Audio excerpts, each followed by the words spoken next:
மாணவர்களுக்கு 200 யூனிட்கள் கட்டணமில்லா மின்சாரம் வழங்கும் ஆணையிட்டுள்ளார்.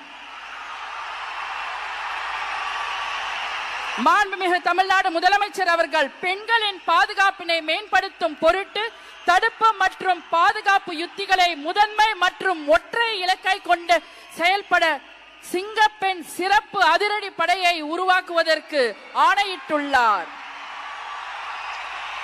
தமிழ்நாட்டில் போதைப் பொருட்கள் தொடர்பான குற்றங்களை கண்டுபிடித்து கடுமையான நடவடிக்கைகளை எடுக்கும் பொருட்டு அனைத்து மாநகரம் மற்றும் மாவட்டங்களில் போதைப் பொருட்கள் தடுப்பு படை அலகுகளை உருவாக்குவதை குறித்து ஆணையிட்டுள்ளார் மாண்புமிகு தமிழ்நாடு முதலமைச்சர் அவர்கள்.